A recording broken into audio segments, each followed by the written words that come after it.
It's the Brad and John Show. And the aforementioned show, this is June 9th. This is the C Block, which means we start right around 7:40 or so. We're late this morning, as usual. Okay, John, over the weekend, once again, I was torturing myself and listening to NPR. And they have a show that runs a couple times over the weekend called On the Media. Now, have you ever heard this show before? No, I haven't. There are some very biased shows on NPR. This one, on the bias meter, you can't get any further left than this show. And essentially what the entire show is about, and this is me, if you know about this show and if you listened to it before, if you don't agree with me, you can call me right now, 314-280-8880. Be more than happy to put you right on the air and tell me your viewpoint. But it can't be any more biased, in my opinion, okay? The whole show was essentially talking about Trump, comparing him to the Hungarian, I don't think he's still the president anymore, but Viktor Orbán. Are you familiar with who Viktor Orbán is? No, I'm not. Okay, let me do a little quick research on here. Essentially, Viktor Orbán was they call him a populist leader of Hungary. Let me see, Viktor, let me do it real quick. I'm trying to see if So the idea is that, I guess the idea that we're supposed to believe from the NPR folks is that Trump is a dangerous populist, and then look what happened in Hungary, and we can't have that happen here. Is that the gist of it? Viktor Orbán is a Hungarian lawyer and a politician who has been the 56th Prime Minister of Hungary since 2010, previously holding the office from 1998 to 2002. He also led the blah, blah, blah, blah, blah. So he's still the guy in charge. Okay, he's 56th Prime Minister of Hungary. They were making all these parallels between Viktor Orbán and Trump. And they're claiming that Trump has taken part of the playbook of Viktor Orbán and essentially is doing all these things with the media. And as the one guy said, he says, if you watch, no matter what TV channel you watch in Hungary, it's like watching Fox News on every channel. Now, the interesting part of that is, we have in the United States, we have Fox News, and then we've got a bunch of others we've got, what is the News Nation and Newsmax. Yeah. And then like OAN is a good right-wing one. AON, they're like the station that Tracy loves. And so the point being that, you'd have to hear this show. And I'm thinking to myself, okay, talking about bias, and they interview all these people, about, Trump's doing just look at Viktor Orbán's doing. It's, by the way, it's Orban. I just looked it up. Yeah, right. Viktor. Okay. And essentially what he's done is, if you know the history of Hungary, it used to be one of these Soviet satellite nations. The Soviets took it over. Just like Czechoslovakia and all these other countries that's on. If you went into Vladimir Putin's bathroom, he's probably got a list on the wall when he sits on the pot of, okay, Ukraine's number 1, Poland's number 2, that kind of a thing. Because his goal is to redo the Soviet Union. It just, to me, was a little over the top. And I'm driving around, I'm listening to this. I listened to the early version. You're thinking, okay, what's Brad doing up at 6 o'clock on Sunday morning? I won't tell you what I'm doing, but that's a whole other story. Okay, it just was problematic to me because I'm thinking to myself, if you've ever listened to On the Media, and if you've ever listened to, there's another show on there, the New Yorker, okay? They had, a couple weeks ago, I didn't talk about this, they had the two dudes that have put out the hit piece on Biden, Jake Tapper, and who's the other guy? I keep forgetting. Alex something or other. What's his name? He was with Politico. I don't remember, but yeah. Okay. Once again, here we go, where Jake Tapper and this dude who does the New Yorker Radio Hour are like buds, but yet this dude is like picking on Jake Tapper. Like, why would you do this? Why would you make this have this book which is making fun of President Biden? Like, there's nothing to make fun of Biden about. What was it last week? You came out with the story that Josh Hawley said that he has personal sources that the Secret Service guys would have to go rescue Joe Biden from his closet because he'd get lost in the closet in the White House. Wasn't that the story? Yeah, he talked to a Secret Service guy. Today I have the top headline on my website, Brad, is from the Washington Examiner. And Eric Schmidt used the punchline that Joe Biden gets lost in his bathroom. And so if you go back to the Viktor Orbán thing, Brad, what I don't get about that argument is, are these media folks saying that Trump, when they say he's using the media, does he say that he's destroying like media institutions, or I don't understand the argument there. Okay. Here they say he's controlling the media. Okay, now that's laughable. How is he going to control the media when they all hate him? But see, here's what I find interesting about it. Okay, we're talking about Trump who controlled the media, but oh my God, Biden never would tell Twitter to not publish articles. Biden, Biden would never tell what's his face at Facebook and Meta, don't Zuckerberg, don't put that on it. Biden would never tell anybody. And now it's come out that it was blatantly done where the Biden administration was trying to put their finger on the scale of the media business by saying you can't print a story that talks about that the vaccine doesn't really work and blah blah blah blah. And then not only that, we have Jake Tapper, who once, if you remember this famous interview where when, who was it, one of the Trump girls, she came out and she was interviewed by Jake Tapper, and he cut the interview off because she was saying, well, he's got dementia and he's got some cognitive issues. And he remember this? Do you remember which interview we're talking about? I don't remember. Was it Ivanka or who was speaking? Oh my God. Let me get this interview. I pulled the audio on this. He went after, how are you not qualified to make those kind of decisions? You're not a healthcare expert. You're not a cognitive. I mean, he goes off on her and literally ended the interview. Ended the interview. And it was interesting because he has been asked on his book tour a couple times about this interview. And you know what his response is? What's that? I think it might have been Laura Trump, L-A-R-A, Lara or Laura, however she pronounces her name.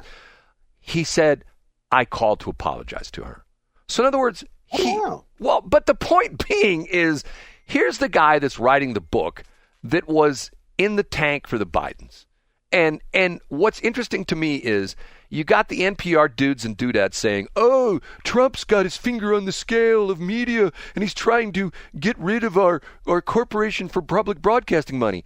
I heard a very reasoned opinion of that if you listen to NPR, they talk all the time, we're independent. We're independent. Okay, if you're independent, then the lady who runs NPR, wake up tomorrow morning and say, you know what? We tout the fact that we're independent. We don't want any more of that CPG or corporate CPB money. We don't want any more government money. We don't want it. We're independent. We're just going to run more fundraisers. We're just going to run more bake sales, and we're going to sell more tote bags. Right, sell more tote bags and have you donate more of your old cars. We don't want your government. We don't want your stinking money. That's what they should say. But the whole crazy thing about this is that to me, it's like there's two sides to every story. Maybe I'm biased because of the fact that I'm a libertarian guy. I truly try to be the guy in the middle. I can listen to NPR and I can hear things they say, which I agree with. I can listen to, one of the talk stations, 97.1, Mark Cox, and hear things I agree with. But I can also hear things I don't agree with when they start talking about, oh, the Freedom Caucus is so important. I'd say the Freedom Caucus is baloney. And these guys and the Bill Eigels of the world and the Ricky Schroders of the world, I'm the Freedom Caucus. The more you scream that you're in the Freedom Caucus, the less I have respect for you. Because of the fact that if you were truly a representative of the people, you would not brand yourself as the Freedom Caucus. Get what I'm saying, John? Yeah, I get what you're saying. But I mean, I think they would make the argument that the conservative senators need to stand in unison and vote as a bloc. No, they don't. I see both sides of the argument. No, they don't, because you have conservatives in St. Louis County and you have conservatives in Greene County and conservatives in the Pulaski County. They have different issues and different needs and wants. You take a conservative in let's take who's your state senator out there in Chesterfield? Who's your state senator? A guy named David Gregory. Okay, David Gregory. You take David Gregory. His interest is vastly different than some state senator up from northern Missouri on the Iowa line because of the fact that they don't care about stadiums. They don't care about shopping centers. They don't care about any of that stuff. They care about agriculture. But yet for them to be in the same caucus together, it's just not right. They shouldn't vote together. If David Gregory is wanting to pass some bill that's going to help the residents of Chesterfield, but it's going to hurt the residents of northern Missouri, do you think that the northern Missouri guy, because he's a member of the Freedom Caucus, has said, well, it's going to hurt my constituents, but you know what? I'm going to vote for it because I'm a member of the Freedom Caucus. Get what I'm saying? Yeah, I think for folks who are just listening to this segment, if you go to June 9th, you go to A Block, we'll talk about the fractures within the Missouri Freedom Caucus. And Brad, I think you're just reinforcing the main point in A Block, which is if you have the chair of the Missouri Freedom Caucus, Rick Bratton, voluntarily stepping down and someone else taking his spot, it would seem as though, Brad, fractures in the Freedom Caucus would be reinforcing the point that you're making. Right? Because he voted his conscience. He voted his constituents' or his interest. Constituents. You could say either right. one or both. He voted his constituents' interests, and he didn't vote the quote-unquote caucus line. You know, I mean, see, there's so many things that drive me nuts about this. It's like the Black Caucus. Okay, if I were elected to Congress and I say I want to be part of the Black Caucus, well, you can't be. You're not black. Well, hold on a minute now. Why?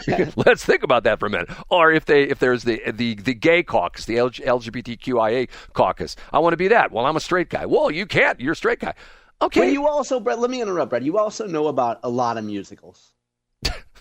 So you could probably take like what is it, Rodgers and Hammerstein or whoever they were, and you could probably sing like Anchors Away and just get into the club, right? I'm going to wash that man right out of my hair. I'm going to wash that man right out of my hair. Or my favorite was, there is nothing like a dame, nothing in the world. There's nothing like a dame that is everything. Brad. I think the FCC is going to have a complaint against you. Those are songs from the soundtrack of South Pacific because my father loved musicals and he played them all the time at our house. And I can sing, I am the man of La Mancha, and I can sing the stuff from Gigi. I can sing stuff from one of my favorite songs, Maurice Chevalier and Miney Gold something or her name is. Heiny Miney Field? Yeah, no, not a Heiny Miney Field.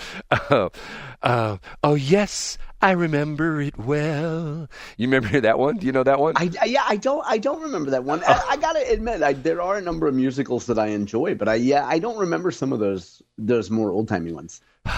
Okay, so I know I make fun of Ricky Schroeder all the time. And by the way, do you know he's an investor in the I don't know if you know this or not. He's a secret investor in the refugee station in STL. Yeah, I don't think it's a secret. I think I think everybody knows that he owns a piece of that. Sure. But what's interesting about this is Mark Cox will not have our buddy, who I pronounce his name, and before I mispronounce it, Mr. Bodybuilder. Give me the proper pronunciation of his name again, John. Who's Mr. Bodybuilder? You know who I'm talking about, Mr. TRT, or who's got TRT? Oh, Mark McCluskey. Yeah. Okay, McCluskey. Okay, Mark and McCluskey. And by the way, 97.1 has Nick Schroer on all the time. He was on last Friday, and I linked to it. Last Thursday or Friday, and I linked to it. Right, but when I suggested to Mark Cox that he had Mark McCluskey on his show. See, I can never get it right. Mark McCluskey on his show. He texted me back, no, I can't. He's on a competing radio station. I go, well, you got Ricky Schroeder on all the time. He owns part of another radio station. Do you think maybe Mark was just trying to finally, after all the texts that you sent him during the show to annoy him, do you think maybe Mark was just wanted to give you a curt response back to say, Brad, maybe stop texting me? Mark thanked me for the nice pictures I sent him because Thursday night I took my nice camera and I took a bunch of pictures of all the people. And that's nice. And I put a Twitter feed up there, but John wouldn't see it because he unfriended me on Twitter.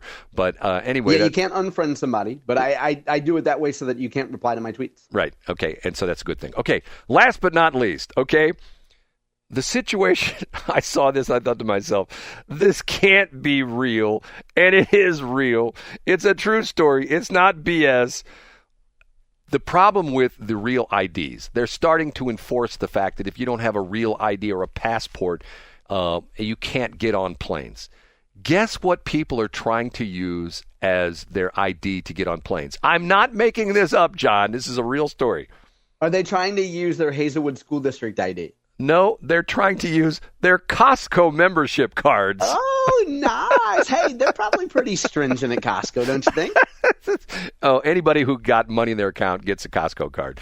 The story is that over the past month or so, when they've gone to enforcing the matter of fact, the headline of the story is, TSA tells Americans their Costco cards won't fly at airport security despite love for hot dogs. And the first thing, the Transportation Security Administration clarified this week that a Costco membership card is not sufficient to present at airport security. Quote, We love hot dogs and rotisserie chickens as much as the next person, but please stop telling people their Costco card counts as a real ID because it absolutely does not, the TSO wrote on Facebook on Wednesday. The reminder comes less than a month after the U.S. began requiring a real ID driver's license when flying domestically May 7th. So people are trying to use their Costco card to fly. I mean, is that a joke? Or do you think somebody's really, well, I got my picture ID from Costco. That'll be just as good, right? Do you think that's... I would think, what I would think is that if I was at Costco, I would have heard an anecdote or two about this,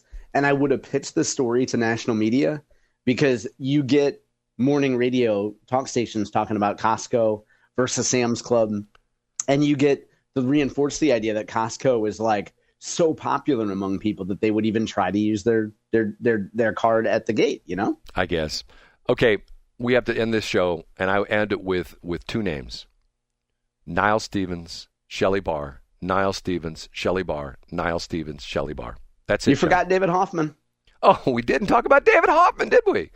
I know, amazing. Maybe we'll talk about him tomorrow, Brad. I know you have some ideas on that. Now, I prefer Shelley Barr to anyone, but I think we should also talk about David Hoffman. John, you're not going to believe it, but I've done some digging in the story, and David Hoffman is already moving the printing plant from Washington, Missouri to Augusta. He's going to open up a museum, a newspaper museum. He's going to build a special airport where they will be able to have all the freighters fly in when he prints the Washington Missourian, and they take it all over the country, the newsstands all over the country. They're building a special airport up there. They're having the Washington Missourian amphitheater, the new Washington Missourian golf course is going up there, and the new Washington Missourian hotel is also in going Klondike Park. I already read this on News Plus. Right, and the one thing was, I'll read you one quote. The one quote is David Hoffman said, "I love Augusta, but we got to get rid of that Lamping guy." That's all he said.